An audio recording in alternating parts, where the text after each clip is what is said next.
Armoricains, armoricains, procrastinateurs dominico. Bonjour, je suis aujourd'hui à Banalec où on va découvrir ensemble comment on fait de la bière à la brasserie de l'Imprimante. Allez, c'est parti.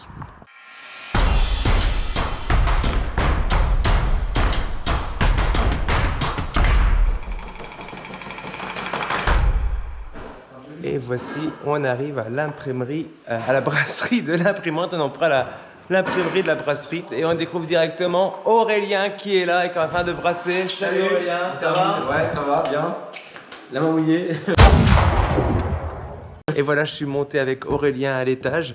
Il va me parler du malt. Alors le malt c'est la base de la bière, c'est ce qui va faire surtout la couleur, l'apport de sucre qui sera transformé ensuite en alcool, on verra plus tard. Donc on utilise différents grains pour pouvoir faire de la bière. On utilise nous essentiellement du malt d'orge, donc c'est de l'orge qui est germé et qui est plus ou moins torréfié. Donc ça c'est le malt blanc de base, de l'orge qui est juste séché. Donc on va prendre des maltes caramel, donc dans les rousses on en met plus. Dans les bières brunes on met plus de malt café, du malt de base toujours. Et puis ça c'est du blé, on peut en mettre aussi, apport de mousse pour les bières blanches aussi en proportion. Pour faire 250 litres de bière, 850 litres de bière. 850 litres de bière, Ouais, on met 200 kg de malt à peu près. 200 kg de malt. Plus on va avoir une bière forte en alcool, plus on va mettre de grains pour la même proportion d'eau. Bon. Et ce grain, donc on en fait un assemblage de 200 kg avec des proportions malt spéciaux, malt blanc. On les met à concasser dans ce moulin et en gros en une demi-heure on a concassé, donc on a cassé nos grains pour arriver d'une graine entière À de la farine. un grain, pas trop de farine si possible, mais surtout un grain qui soit cassé. D'accord. Voilà, donc ça permettra d'extraire ensuite le sucre contenu dedans. Ah, il y a du sucre? Et oui, qui sera transformé en alcool par les levures. D'accord. Voilà. En combien de temps ça se passe? Le brassin, il faut compter 7 heures à peu près, quoi. Ah, donc en une journée c'est torché. Ouais, Mais il faut la Par- préparer longtemps avant. il faut 1 mois et demi après pour que la bière soit prête. Pourquoi c'est le chantier là? Qu'est-ce qui s'est passé? Là, c'est le chantier parce qu'on est à la fin du brassin. T'as fait ça aujourd'hui?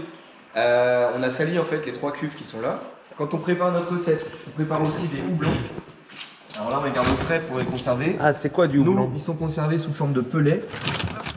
Donc, c'est-à-dire comme le pelet de cheminée, ils sont séchés, hachés et recompactés en pelets.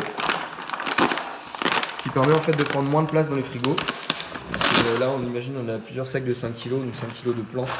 Ça prend beaucoup de place. sûr, ouais. Donc là, ça permet de les conserver au frais, à l'abri de la lumière, garder tous les huiles essentielles. Tu peux sentir si tu veux d'ailleurs. C'est pas celui qui sent le meilleur, mais Ah non, ça sent déjà fort, quoi. ça sent là ça sent la bière. Ah ouais? Ok, donc voilà, Ça sent se conserve pour nous en tout cas. Après, il y a d'autres brasseries qui utilisent en forme de fleurs, beaucoup moins que de brasseries qui utilisent en forme de pellet.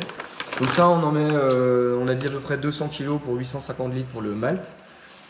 Pour les houblons, ça dépend des recettes, mais on va dire qu'on monte entre nous 850 litres, entre 1 kg et jusqu'à 3, 4 kg après. C'est tout.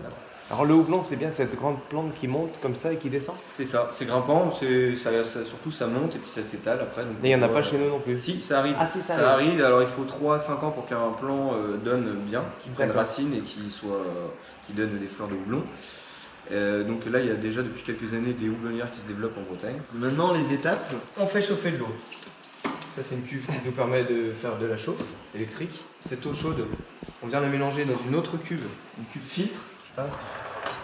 Ici, on a un fond filtrant. On voit pas très bien. Hop, on la met comme ça.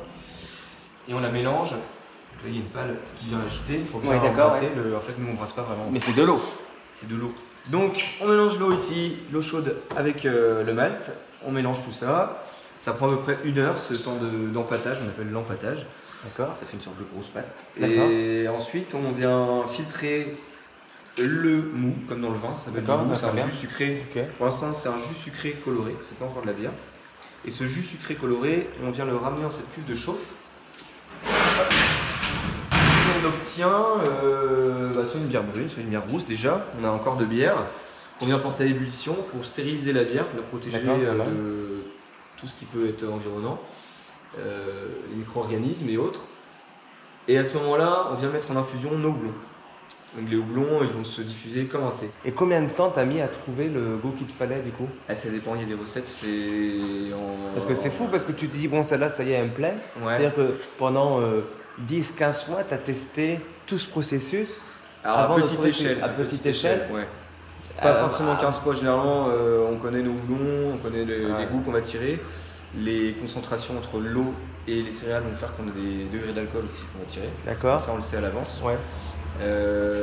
Et après il faut parfois 4, 5 essais ou plus et parfois 1 ou 2 essais suffisent. Une fois qu'on a un jus sucré, Oui. coloré, Oui. houblonné, Oui. on le transfère dans un fermenteur et nous notre travail en gros il s'arrête là à part le nettoyage et c'est les levures qui prennent le relais. Donc elles vont se développer, elles vont manger les sucres qu'on a soutirés des maltes D'accord. et les transformer en alcool et en CO2. Donc on laisse nous s'échapper le CO2 par le dessus pour pas que ça explose.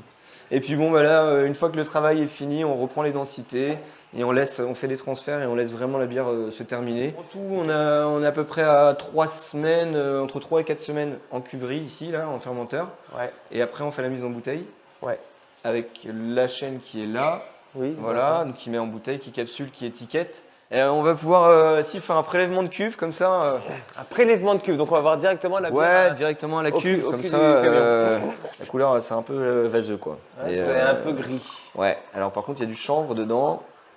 Il y a un houblon qui s'appelle le Sabro qui donne des goûts de noix de coco. J'ai l'impression d'être Ah ouais, dans, les, Alors dans les visiteurs et on va. le chanvre vient de Bretagne. Marc, vos odagette. Allez, Yermat, Iret. Oh, bah voilà. Autant la couleur est pas là, mais Et le l'odeur- goût est s'affiner parce que quand il y aura de la D'accord. bulle et de la mise en bouteille, ça va encore changer.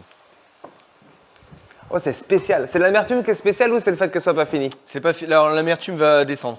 Quand une bière est jeune, l'amertume est vraiment trop élevée. Et après la refermentation bouteille, ça va descendre Parce que l'amertume. ça attaque le haut du palais, Ouais. carrément. Ici, tu fais dégustation, c'est ça? On fait dégustation, on fait vente à emporter aussi. Vente à importer, donc licence pas 4. Pas de licence, petite licence à emporter Ah, une en licence à mairie. emporter. Ouais. Une blonde assez douce en amertume, 4,5 degrés. Une bière plutôt typée anglaise, un peu ambrée et assez amère, 4,5 degrés. Une rousse assez douce à 4,5 degrés. Une autre rousse avec plus de corps et plus d'alcool à 7 degrés. Une IPA, une blanche, orange amer et coriandre. Une Sitting Bull, c'est une rouge avec de l'hibiscus dedans. C'est pas très sucré, contrairement au rouge qu'on Ça, c'est connaît. la noire. Ça, c'est la noire. Et il nous manque la Jean-Gol Potier, une autre blonde. Ah, c'est ça que qui- j'avais goûté. C'est ça que Ouais, j'avais goûté. et qui est là. Hop, je sais pas pourquoi elle a été mise en rayon. Elle est arrivée ici tout à l'heure. D'accord. Voilà, une blonde un peu plus houblonnée. Ouais, avec des ouais, notes un peu citronnées. j'avais goûté les trois là. Ok. Et j'aime bien les rouges, moi. Une belle robe. Ouais.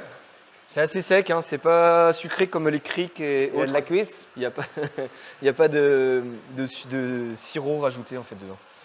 Il y a de l'hibiscus, il y a un houblon qui s'appelle le Barbe Rouge qui pousse dans super bon.